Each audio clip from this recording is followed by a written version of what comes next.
जो खुशियाँ बहुत लंबे समय की परिश्रम और सीखने से मिलती हैं, जो दुख से अंत दिलाता है, जो पहले विष के समान होता है परंतु बाद में अमृत के जैसा होता है, इस तरह की खुशियाँ मन की शांति से जागृत होती हैं। अर्थात जब कोई व्यक्ति अपने लक्ष्य पर सफलता प्राप्त कर लेता है तो उसके जीवन के सभी दुख अपने आप खत्म हो जाते हैं। जीवन में नया उमंग और खुशियां भर जाती हैं। हम इस मुद्दे पे आए हैं कि वजह क्या थी। जैसे हमारे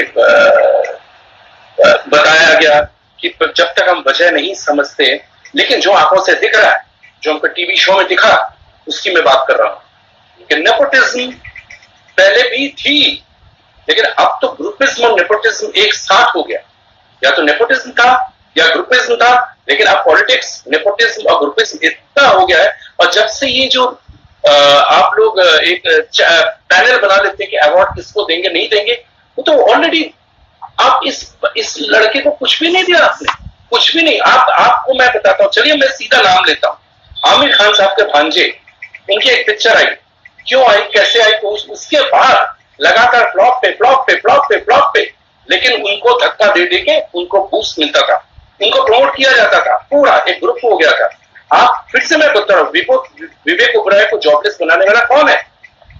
सिर्फ एक आदमी नहीं है, एक आदमी और पूरा इंडस्ट्री का चमचा, ये लोग मिलके विवेक ओबराय को उन्होंने रोका।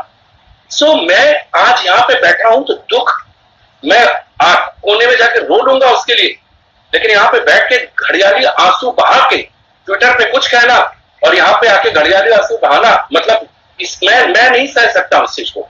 तो खैर जो है, मैं कंगना राउत से बिल्कुल सहमत हूं और मुझे बोला गया था कि उनके ट्वीट पे मैं अपना जो स्टेटमेंट हूं मैं उसी लिए आया हूं।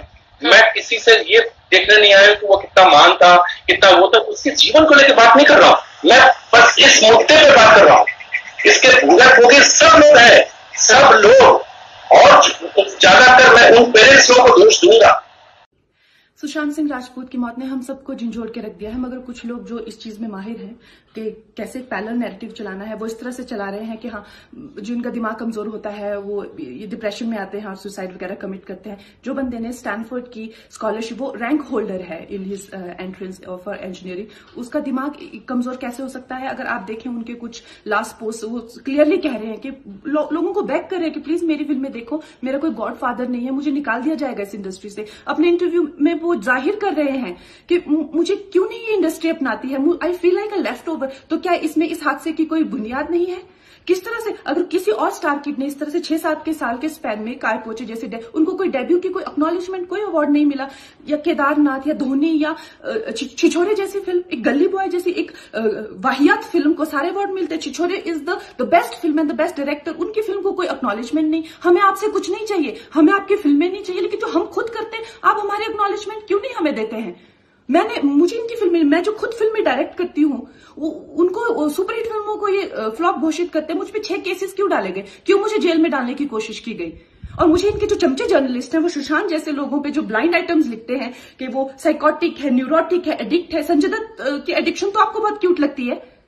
वो लोग मुझे मैसेज करते हैं कि तुम्हारा बहुत डिफिकल्ट टाइम है, तुम ऐसा वैसा स्टेप मत उठा लेना। ऐसा क्यों कहते हैं मुझे? ये क्यों मेरे दिमाग में डालना चाहते हैं कि आप सुसाइड कर लीजिए?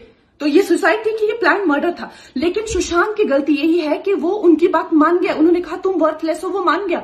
उसने he didn't remember what his mother told him. उन्होंने कहा कि तुम्हारा कुछ नहीं होगा, वो मान गया। वो चाहते ही ये है कि वो इतिहास लिखे और ये लिखे कि सुशांत कमजोर दिमाग का था। वो ये नहीं बताएंगे कि क्या सच्चाई क्या है। तो हमें ये डिसाइड करना है कि who will write the history, we will decide that.